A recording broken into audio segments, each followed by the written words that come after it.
Un PDG millionnaire révèle l'étrange chuchotement d'une petite fille abandonnée. Un moment ému, Julien, un homme d'affaires brillamment habillé, revient dans son village natal en Provence après des années à gravir les échelons du succès. Ses vêtements coûteux brillent sous le soleil, mais son regard trahit une douleur bien plus profonde. En lui, un océan de regrets, une douleur secrète liée à la perte tragique de sa petite sœur Emma. Dans cet écrin de lavande, où les souvenirs des enfants s'entremêlent à l'air chaud, Julien se sent étranger. Les rires des enfants l'atteignent comme des flèches, mais ils ne font qu'élargir la cicatrice de son cœur. Ce jour-là, il se rend à une conférence destinée à inspirer la jeunesse, espérant redonner un sens à sa vie parfaite en apparence. Alors qu'il s'adresse à ces visages jeunes, une fillette attire son attention. Camille, avec ses yeux tristes, lui rappelle étrangement sa sœur perdue. Sa voix fragile murmure « Pourquoi personne ne m'aime ?» Cette simple phrase résonne en lui comme une cloche résonne dans les murs d'une vieille église, réveillant des souvenirs qu'il avait cru ensevelis à jamais. La promesse qu'il avait faite à Emma de toujours la protéger ressurgit avec une brutalité inattendue. Dans cette connexion inespérée, Julien se dévoile comme jamais. Il partage un morceau de son histoire, et chaque villageois écoute avec attention. Ils entendent son désespoir, mais aussi celui de Camille et des autres enfants, pris au piège d'une inégalité écrasante. Julien réalise alors que sa fortune, sa réussite en tant que millionnaire, ne signifie rien face à la souffrance qu'ils vivent. Les murmures de la communauté lui parviennent, des mots de lutte et d'espoir qui l'incitent à se relever, à agir. Avant de continuer, je dois vous avertir de quelque chose d'important qui se passe. YouTube a fait des changements dans le système et beaucoup de personnes perdent les notifications des chaînes qu'elles suivent. Si vous aimez le contenu, cliquez sur la clochette et marquez toutes les notifications pour ne pas rater les prochaines vidéos. Et si vous pouvez laisser un like, ça m'aide énormément avec la portée. Sérieusement, ça fait la différence. Ah, dites-moi dans les commentaires d'où vous regardez. J'ai toujours la curiosité de savoir qui est de l'autre côté de l'écran. Maintenant continuons, Julien sait que le chemin ne sera pas facile. Les villageois le regardent d'un œil méfiant, le millionnaire qui a oublié d'où il vient. Mais il sait aussi qu'il a le pouvoir de changer les choses. En projetant des initiatives éducatives, des programmes d'entraide, il veut raviver l'espoir, offrir une voix aux enfants comme Camille. Ensemble, ils bâtissent des rêves, mais au fond de Julien demeure l'angoisse. Peut-on racheter un passé brisé? Les sourires de Camille et des autres apportent une lumière nouvelle, mais les ombres du mépris et de la méfiance persistent. Peut-on vraiment changer le destin? Se demande-t-il en regardant la fillette. Sa détermination grandit, comme une fleur qui s'épanouit au milieu de la tempête. Dans ce voyage, il n'y a pas que des promesses à tenir, mais une chance de guérir, d'aimer à nouveau.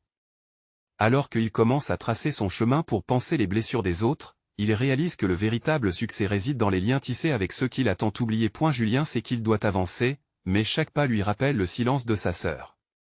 Une nouvelle ère commence, pleine de défis mais aussi d'espoir. Ensemble, ils peuvent changer leur destin.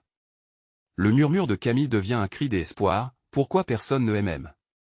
N'est plus une plainte, mais un appel. Une question à laquelle ils sont prêts à répondre, main dans la main, dans cette Provence où les lavandes dansent au vent, parfumant leur nouvelle vérité. Les semaines passent, et Julien s'investit de tout son cœur dans ses initiatives. Chaque matin, il se lève avec une énergie renouvelée, prêt à s'attaquer aux défis de son village. Les ateliers de lecture se multiplient, les conférences sur l'empathie et l'entraide deviennent populaires. Les enfants, autrefois timides et perdus, commencent à se rassembler autour de lui. Camille, avec son apparition silencieuse, devient son ombre. Elle l'observe, ses yeux grands ouverts comme une éponge, aspirant chaque mot, chaque geste. Un jour, alors qu'ils sont réunis dans la salle des fêtes, une discussion se soulève parmi les enfants. « Dites-moi, pourquoi vous dévouez votre temps pour nous ?» demande l'un d'eux, un jeune garçon aux cheveux en bataille. Les autres acquiescent, intrigués. Ce regard des innocences pèse lourd dans l'air. Julien, s'apprêtant à répondre, hésite un instant.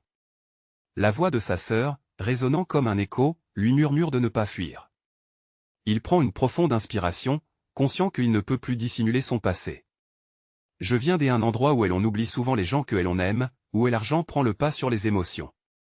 J'y ai perdu ma sœur, Emma, et j'y ai cru que l'argent pouvait me racheter, mais je me suis trompé. Il observe les visages des enfants, chaque regard est un miroir de leur propre douleur. Je suis ici pour vous. Pour oublier mes erreurs et construire un avenir meilleur, un avenir où personne ne se sentira abandonné. Un silence pesant s'installe, et soudain, Camille lève timidement la main. Pourquoi on devrait vous croire? La question plane, tranchante. Julien sent son cœur et s'emballer. Cette petite fille, avec ses peurs, fait ressortir le doute qui l'habite. Il réalisait à cet instant que sa tâche ne se limitait pas seulement à donner, mais à gagner la confiance, à rétablir des liens. Parce que je vous ai écouté. Je connais ce que c'est et que de se sentir seul. J'ai besoin de vous tous pour mettre en place cette nouvelle réalité, répond-il, le ton ferme mais empreint de vulnérabilité. Ses yeux s'enflamment d'une passion sincère. Chaque enfant, marqué par un passé difficile, réalise qu'il n'est pas seul. Une brise légère entre dans la salle, et le parfum des lavandes s'infiltre doucement, agitant les souvenirs de l'été passé. Les enfants commencent à chuchoter, des murmures d'approbation émergent lentement. Julien sent une chaleur se diffuser dans sa poitrine. Peut-être, enfin, il est en train de tisser des fils de confiance. Mais alors qu'il commence à se détendre, une ombre s'étend sur son bonheur naissant. Un homme, un ancien ami de la famille, entre brusquement dans la salle. Son visage est marqué par le mépris. Tu penses vraiment pouvoir changer quelque chose, Julien? Les riches ne font que jouer au sauveur, lance-t-il, sa voix résonnant comme une traînée de poison. Julien se fige. Ce qu'il ressent à cet instant est à la fois de la colère et de la peur. Va-t-il perdre tout ce qu'il a commencé à construire avec ses enfants? Mais face à ce défi, une autre partie de lui se lève, douce et résolue. Peut-être que vous avez raison, mais je crois que chaque petit pas compte. Et j'ai besoin de courage, pas de mépris. Si je ne fais rien, alors je ne mérite certainement pas d'être écouté. Ces mots flottent dans l'air, retenant l'attention de la communauté. Les enfants, inspirés, murmurent ensemble. La bataille pour leur avenir s'annonce rude. Julien sait qu'il est sur le point de risquer non seulement sa réputation, mais également son cœur. Peut-on bâtir un pont pour se reconnecter avec ceux qui sont méfiants? La promesse d'un avenir lumineux le hante, mais la question reste, que faire pour que les autres croient en moi et en cette nouvelle voie? Le doute s'infiltre, et une nouvelle tempête se prépare à l'horizon. Julien, les mains tremblantes, sent la tension palpable dans la salle. Les yeux des enfants sont rivés sur lui, des éclats d'espoir mêlés de scepticisme.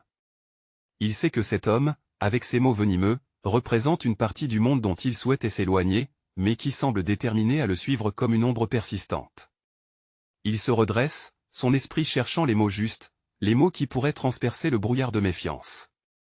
Avec courage, il déclare, « Vous avez peut-être raison de vous méfier. Peut-être que j'y ai bien eu ma part d'égoïsme par le passé. Mais aujourd'hui, je suis ici non pas pour sauver, mais pour apprendre à marcher à vos côtés. » Les voix réticentes dans la salle commencent à se faire entendre, comme une mer agitée sous les assauts du vent. Des murmures de désapprobation résonnent, suivis de paroles de soutien. Camille reste silencieuse, son regard pendu sur le sol, et l'incertitude qu'elle éprouve transperce Julien. Vous ne pouvez pas changer ce que vous étiez, mais vous pouvez changer ce que vous allez devenir, intervient un garçon aux lunettes démesurées, qu'il n'aurait jamais imaginé si audacieux. Si vous le voulez vraiment. Julien croise le regard de Camille, cherchant à y lire les pensées de la petite fille. Son regard, si souvent rempli de doutes, commence à s'éclairer à la faveur de cette déclaration. Julien réalise qu'il n'est pas seul. Des enfants maladroits, mais déterminés, viennent d'unir leurs voix pour lui faire parvenir un message. Sa présence ici significative donne naissance à un élan collectif. Le murmure dans le groupe grandit, et l'attitude des enfants change. Ils commencent à discuter entre eux, échanger des mots chuchotés, et Julien sent un feu se rallumer dans son cœur. Il saisit cette chaleur, la transforme en énergie. D'accord, alors faisons un pas ensemble, dit-il avec ferveur. Commencez par partager vos histoires avec moi. Racontez-moi vos peines, vos doutes, vos espoirs. Ensemble, nous pourrons commencer à construire ce pont vers un meilleur avenir. Les enfants échangent des regards timides, mais leurs craintes semblaient s'assouplir peu à peu, déplacées par la promesse de collaboration. Julien, repensant à ses propres blessures, s'approche pour être à leur hauteur. Je me rappelle des jours où je me sentais perdu, où je ne savais pas où aller, ni à qui parler. Mais chaque fois que je partageais mes peurs, je découvrais une force incroyable en moi, poursuit-il, sa voix résonnant doucement, emplie d'une chaleur bienveillante. Gagné par l'émotion, Julien propose un exercice, un moment de partage, où chacun pourra s'exprimer sans jugement. Un silence respectueux embrasse la salle. Peu à peu, les mots commencent à fuser. Histoire de solitude, de déception mais aussi de gratitude émerge, si délicate et pourtant si puissante. Des éclats de rire se mêlent aux larmes, tandis que les enfants s'ouvrent les uns aux autres, découvrant un écho de leur douleur commune. Julien, lui-même touché par ces instants de sincérité, se rend compte que l'empathie qu'il chérissait tant prend enfin vie dans cette salle. Il sourit à Camille, qui, les joues humides, réussit à révéler enfin une étoile fragile d'espoir dans son regard. Mais au fond de son cœur, une question persistante le hante, cette lumière éphémère, peut-elle résister aux ombres de l'extérieur?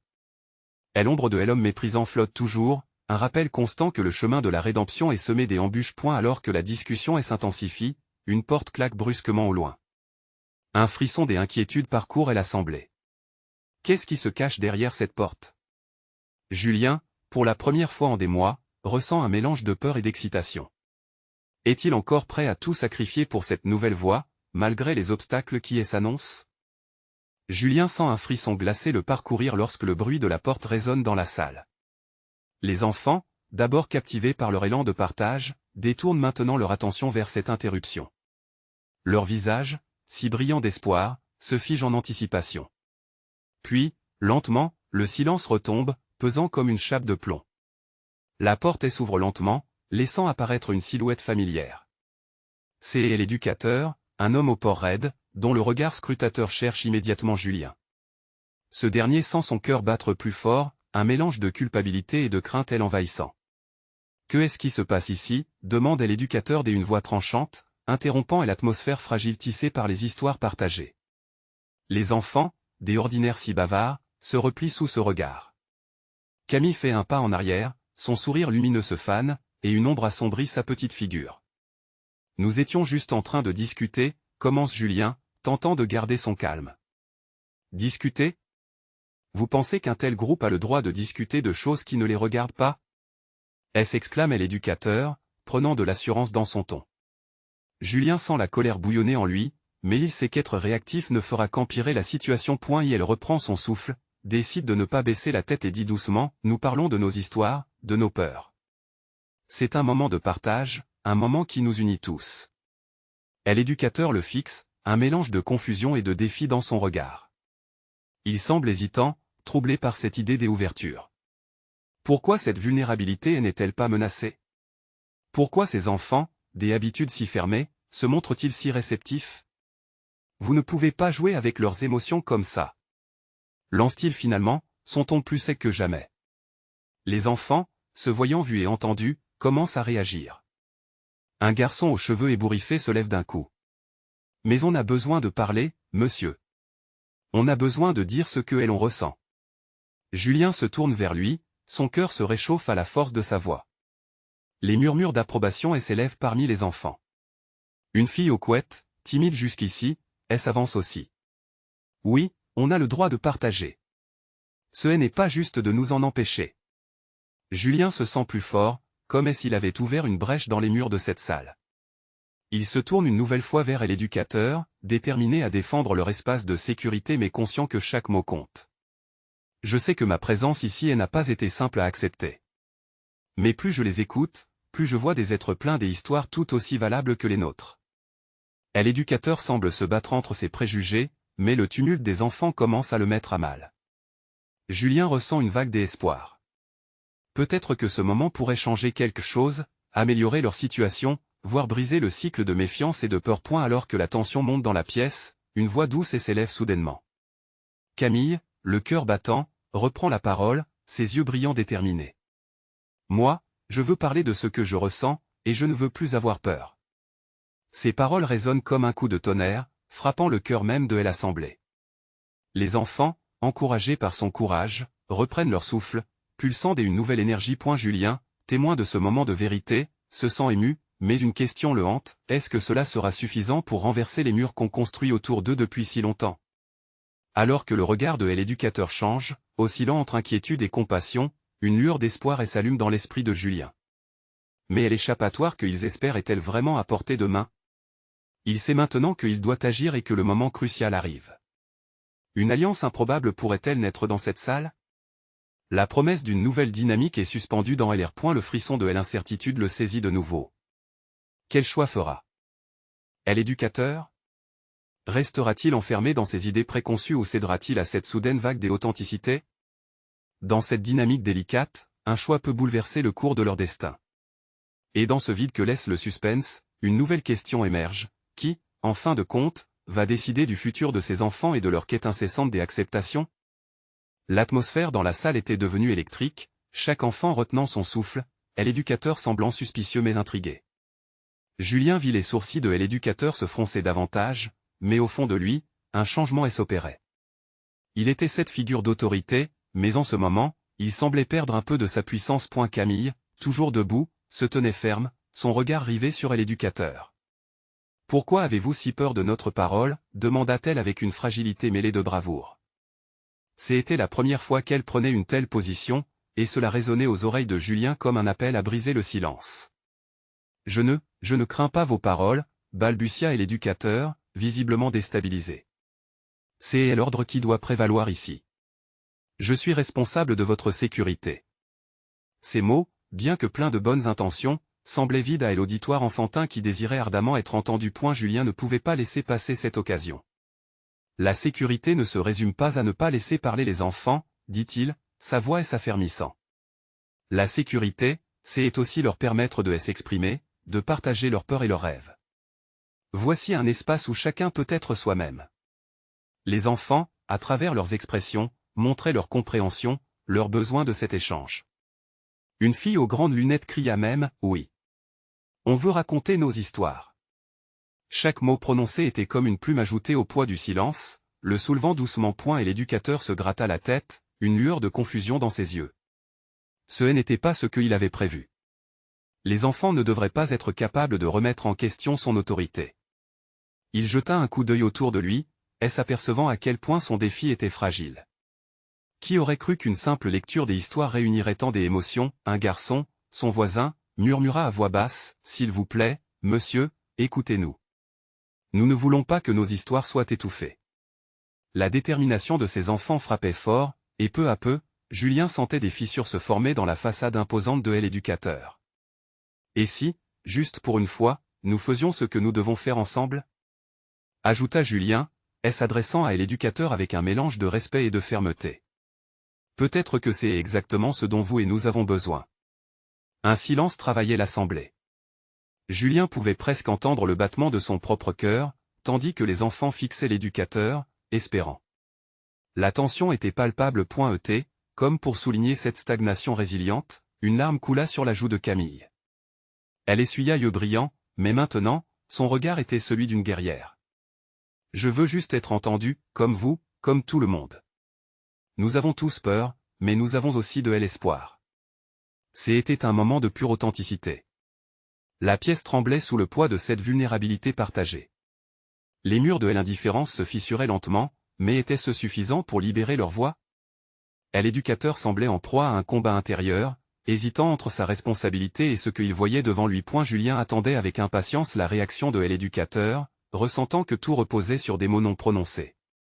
Une décision s'imposait, mais quel chemin choisirait-il? Alors que le silence se prolongeait, une nouvelle question s'imposa dans le cœur de Julien, quel coût acceptait-il de payer pour cette liberté? Et surtout, cette rencontre fortuite marquerait-elle le début d'un changement réel et profond, ou pouvait-elle se transformer en un autre rêve brisé? Les mots du silence pesaient lourd dans l'air, comme un nuage de tension non résolue. L'éducateur, prise dans une tempête intérieure, ouvrit la bouche, mais aucun son n'en sortit.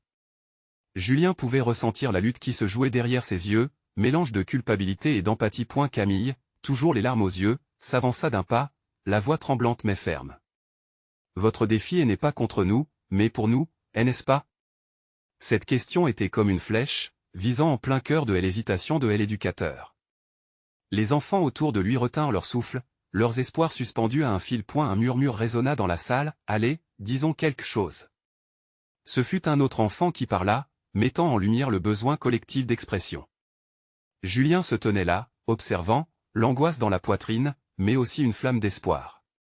Peut-on vraiment changer les choses, même si cela semblait tellement fantaisiste à cet instant? Enfin, l'éducateur sembla ramasser les morceaux de son autorité, mais d'une manière incroyablement humaine. « Je comprends ce que vous ressentez, » admit-il. « Mais je dois veiller à ce que chacun reste en sécurité. J'ai toujours pensé que parler, c'était dangereux. Ces derniers mots, prononcés doucement, furent un aveu. Les enfants, en entendant cette confession, se regardèrent, surpris et, d'une certaine manière, plus unis. Julien brisa la tension qui s'était à nouveau installée. Mais qu'est-ce que la sécurité sans la liberté d'être soi-même? Son regard pétillait de détermination, comme s'il assemblait tous les bruits du monde autour d'eux, fusionnant leur essence en un seul cri. Nous ne voulons pas vivre dans un silence qui nous étouffe. Écoutez-nous. Et l'éducateur, pour la première fois, baissa les yeux, comme s'il cherchait des réponses au fond de lui-même. Dans cette vulnérabilité, quelque chose en lui avait changé. Peut-être réalisait-il que son rôle ne consistait pas uniquement à imposer des règles, mais à nourrir des âmes. La salle, habituellement si silencieuse, commença à vibrer d'un murmure collectif. Les enfants, encourageant et l'éducateur à aller plus loin, se levèrent un à un pour partager leurs histoires. Les récits s'entremêlaient, certains pleins d'aventure, d'autres d'angoisse, mais tous empreints d'un profond besoin de connexion. Le mur de peur, qui semblait si solide, semblait se fissurer encore plus. Même Camille, qui avait initié le mouvement, trouva la force de raconter son histoire. « Je voulais juste qu'on m'écoute, dit-elle. » Les mots coulèrent, émanant de son cœur. C'était comme si chaque enfant se révélait, se transformant en contributeur d'une symphonie d'espoir. Julien observa comment l'hésitation de l'éducateur se muait lentement en gratitude. Il faisait face à un groupe des enfants, plus puissants ensemble que individuellement. Ses traits se détendirent, un sourire neuf apparut sur son visage. Peut-être que ce n'était pas le moment de conquérir, mais d'apprendre ensemble. Leur voix unissait leur récit en une mélodie qui vibrait dans toute la pièce. Le lien s'était formé, et l'éducateur, maintenant conscient de ce qu'il avait à gagner, prit une profonde inspiration. « D'accord, finit-il par dire. J'y écouterai. Je veux écouter vos histoires. » Ce simple échange, dont l'importance était immense, indiquait une ouverture vers un nouveau début. Une atmosphère de soulagement et de renouveau envahit la pièce. Alors que l'éducateur s'asseyait, prêt à entendre, Julien ressentit que cette journée serait celle où tout allait basculer. Il savait que les montagnes n'étaient pas encore franchies, mais une première étape avait été franchie. Et maintenant, avec la promesse de nombreuses histoires à venir, comment cette nouvelle dynamique allait-elle transformer non seulement leur classe, mais aussi leur vécu? Quelles autres vérités allaient éclore de cette réunion inattendue? Les enfants, les voix libérées, se préparaient à explorer les profondeurs de leur récit. Les histoires se succédaient, chaque mot résonnant dans la pièce comme le battement d'un cœur vibrant d'émotion. Les enfants, de plus en plus rassurés, prenaient confiance dans leur voix. Julien, assis au premier rang, écoutait attentivement, sa respiration calme, bien qu'une tension palpable restait dans l'air. Chaque récit révélait une parcelle de leur être, une brèche dans l'armure qu'ils avaient construite autour d'eux. Camille, toujours à fleur de peau, avait terminé le sien. Elle avait parlé de son rêve de devenir artiste, de la peur d'être jugée. Cette peur qu'il avait longtemps retenue dans l'ombre. Les mots avaient coulé avec elle, libérés. Son regard, désormais, transparaissait une détermination et une lumière nouvelle. Julien savait que cet acte de bravoure était contagieux. « Moi aussi, je veux partager », s'écria Elliot, un garçon au fond de la classe, connu pour son esprit vif mais timide. « J'y ai des raisons d'avoir peur, mais aussi des raisons d'y croire. » Il se leva, le visage résolu, comme s'il se battait contre ses démons internes. L'éducateur l'écoutait attentivement, une expression de compréhension sur son visage. Cela faisait des années qu'il observait la classe, mais jamais il n'avait vu cette lumière de vérité briller si intensément. Elliot raconta comment, chaque fois qu'il prenait son skateboard, il se sentait libre, mais l'angoisse de tomber l'assaillait. « Je pense que rester immobile, c'est parfois plus sûr, mais on ne peut pas vivre dans une boîte. » Ces mots firent mouche, et une vague d'approbation accompagna son récit. Julien était bouleversé par la puissance de ce moment. Tout le monde partageait cette alchimie d'espoir, une communion inattendue. Soudain, la voix veloutée de Marie, une petite fille réservée, jaillit dans l'air. Son histoire touchait la solitude, cette tristesse sourde qui souvent enveloppe ceux qui se sentent invisibles. J'y ai l'impression que parfois, les adultes chantent des mélodies aux enfants, mais ils ne nous écoutent pas vraiment. Pourtant, je veux chanter aussi. Les murs semblaient vibrer au rythme de sa sincérité. L'éducateur ne pouvait plus détourner les yeux. Un silence lourd s'installa, marqué par des réflexions collectives. Chaque enfant, fortifié par les récits des autres, prenait maintenant conscience de l'impact de ses propres mots. Julien se leva, encouragé par l'énergie croissante. Il avait tant à dire. Son histoire tourbillonnait en lui, comme une boule d'émotion prête à éclater. Chaque voix qui s'élève est un pas vers la liberté. S'exclama-t-il. Nous avons tous notre histoire, une raison de nous exprimer. Cela nous rend plus forts. Sa passion contamina le groupe. Les enfants se mirent à applaudir, comme un écho des encouragements qui faisaient fondre les dernières barrières. Et l'éducateur, touché par tant de courage, éclata en larmes silencieuses. Des larmes qui, pour lui, marquaient non pas un échec, mais un début. Ce moment de vulnérabilité, partagé entre eux, cimentait une connexion profonde. Les enfants l'utilisaient pour bâtir un pont, un lien avec celui qui les avait souvent restreints, qui aujourd'hui devenait leur allié. « Je ne savais pas. » murmura-t-il finalement, « combien vous aviez à donner. J'y avais tellement peur de la douleur que vous pourriez ressentir, j'y oubliais combien la beauté de votre voix pouvait apporter. » Il se tenait là, humble, ses mots résonnant comme une promesse de changement. Alors que la classe semblait suspendue dans le temps, à l'aube d'une nouvelle ère, Julien ressentit que d'autres histoires allaient émerger. Quels autres défis allaient-ils surmonter ensemble? Leurs voix, progressivement unies, annonceront-elles l'arrivée d'un nouvel espoir? Dans cette atmosphère chargée de promesses, l'avenir était incertain, mais une chose était certaine, ils étaient enfin prêts à écrire ensemble un nouveau chapitre. Les histoires s'épanouissaient, tissées de rêves et de secrets. La salle, autrefois silencieuse et figée, vibrait maintenant au rythme des cœurs battants. Julien, les mains tremblantes, sentait que le moment qu'il attendait le plus était enfin arrivé. Le flot d'émotions qui l'enveloppait le transportait au-delà de ses peurs. « Je veux parler, moi aussi. » s'écria Clara, une petite fille aux yeux brillants, marquant l'air de sa voix claire. Elle n'avait jamais semblé aussi vivante, aussi pleine de promesses. C'était comme si une étincelle s'était rallumée en elle. Tous se retournèrent vers elle, captivés. Clara inspira profondément, luttant pour formuler ses pensées. Son histoire tissait une toile délicate de souvenirs des enfances, des innocences perdues et des nuances de tristesse. Quand j'y étais petite, je croyais que j'y étais invisible, commença-t-elle, sa voix tremblante mais résolue. Je pensais que si je ne parlais pas, les gens seraient plus heureux. Mais je me rends compte aujourd'hui que ma voix compte. Des larmes brillèrent dans les yeux de certains enfants. Ils comprenaient sa douleur, cette lutte pour exister dans un monde qui pouvait sembler indifférent. Julien se surprit à analyser les expressions sur le visage de ses camarades. Des visages transformés, illuminés par cette révélation collective qu'il n'était pas seul. La voix de chacun est une mélodie unique. S'exclama un garçon nommé Maxime, se levant avec une énergie nouvelle. Une mélodie qui mérite d'être entendue. Ces mots résonnèrent comme un défi lancé à leurs appréhensions. L'audace dans la salle était palpable, chaque enfant se sentait sur le point de rejoindre ce cœur de vulnérabilité et de force. Les enfants échangèrent des regards complices, comme s'ils avaient tous décidé ensemble de se dévoiler.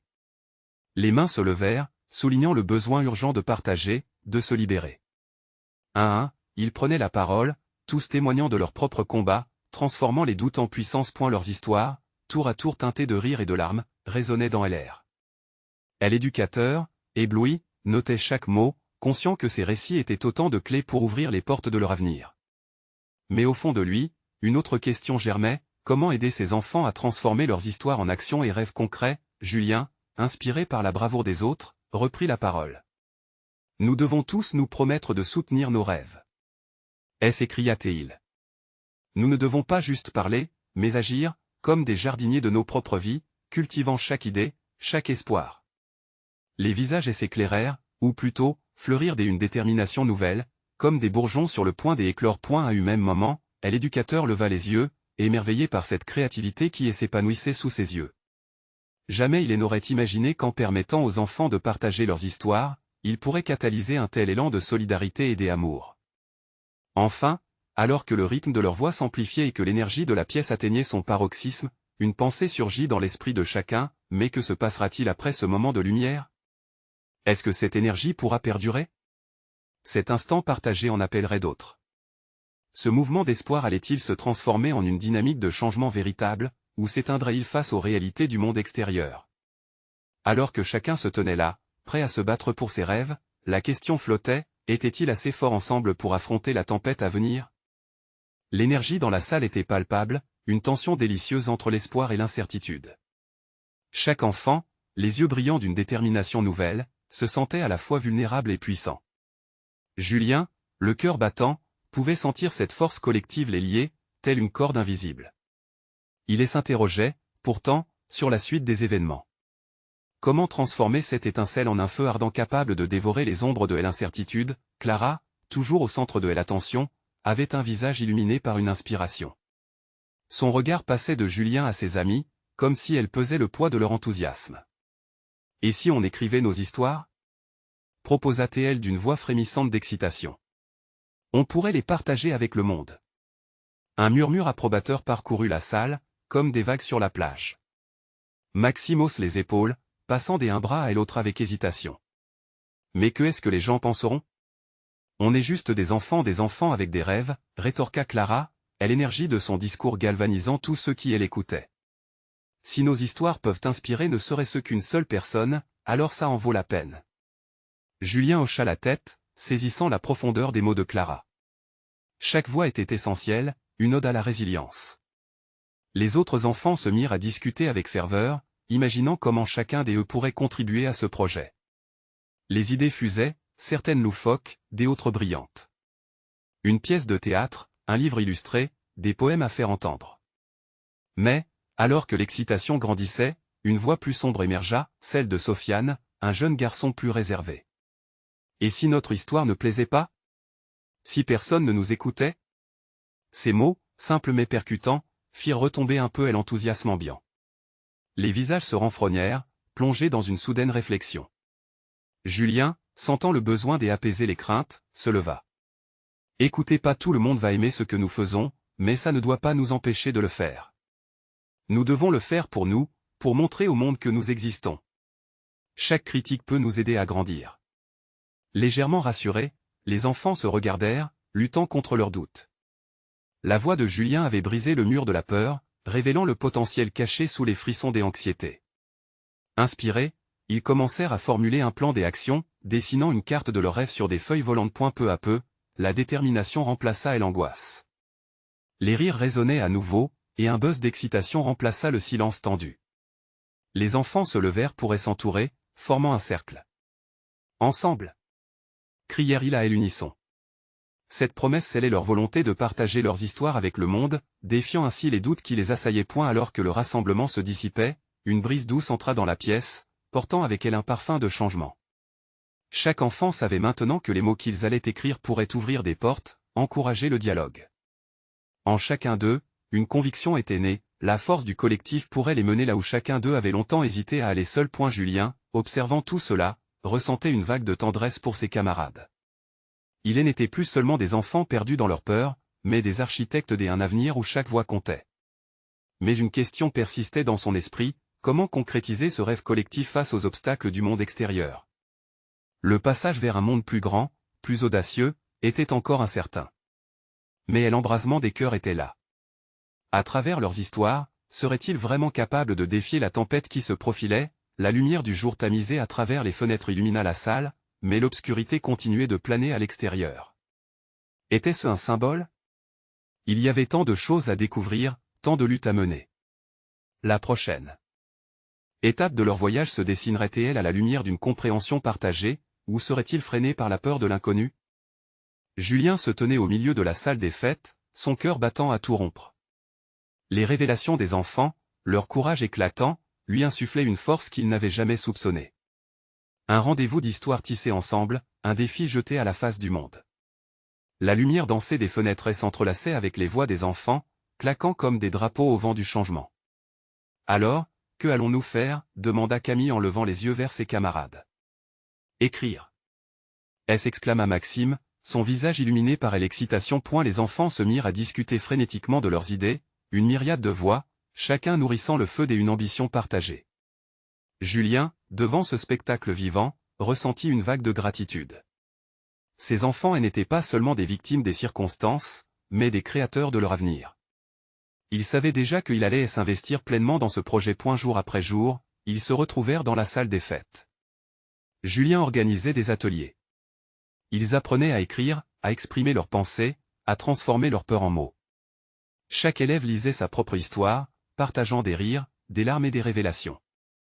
Les enfants devinrent des tisseurs d'histoires, ensemble, enchevêtrant leur voix dans une mélodie de résilience. Puis un jour, une annonce fit trembler les murs du village.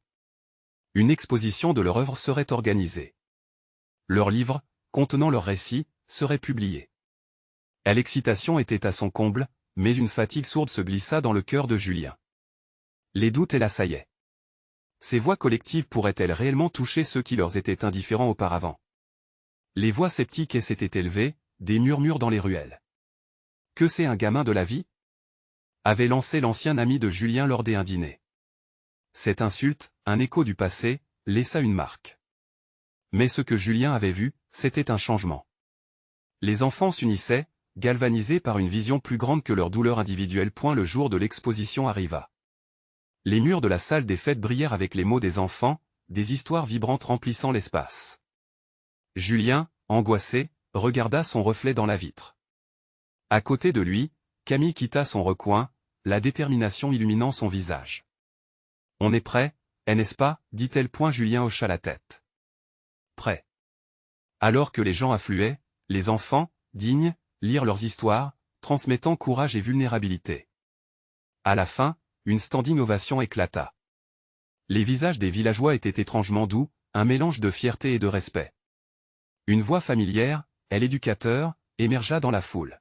« Merci » dit-il en s'approchant de Julien, les larmes aux yeux. « Merci de m'avoir ouvert les yeux. » Julien savait alors que quelque chose s'était brisé, une chaîne de préjugés. Ce moment de connexion, de vulnérabilité, avait semé les graines d'une transformation inattendue. Mais là où l'euphorie s'estompa, une ombre demeurait. L'ancien ami, toujours méfiant, était là, dans le coin de la salle, ses bras croisés. Julien le fixa, sentant la détermination bourdonner en lui. Ce ne serait pas facile, mais il était prêt à se battre. Cela ne fait que commencer, murmura-t-il à Camille. Elle sourit, une lumière dans les yeux, et ensemble, ils regardèrent l'horizon de ce qui était encore à venir. Les enfants avaient écrit une nouvelle page, mais la véritable histoire ne faisait que commencer. Julien prit une profonde inspiration, conscient que ce combat pour l'acceptation et l'amour méritait chaque fibre de son être. Il se tourna vers les visages enjoués autour de lui, prêts à se battre pour un avenir qu'ils auraient tissé ensemble. Enfin, Julien savait que la guérison était un voyage. Un voyage qu'ils entreprendraient ensemble, main dans la main, illuminés par la lumière de leurs histoires. Leur vie et celle des autres seraient désormais liées, ancrées dans cette Provence où les lavandes parfumeraient leur cheminement, porteurs des avenirs et des espoirs. Soyez témoins de cette histoire et soutenez-la dans ses prochaines aventures. Vous devez vous abonner maintenant pour ne pas rater les récits exclusifs de courage et de transformation. Laissez un like maintenant pour nourrir l'algorithme et montrer que vous croyez en la puissance des histoires, commentez vos réactions et théories sur la fin, car chaque voix compte, partagez instantanément cette vidéo avec au moins 5 amis qui ont besoin de voir cette conclusion. C'est le moment de montrer votre soutien à cette belle communauté. Votre voix est essentielle.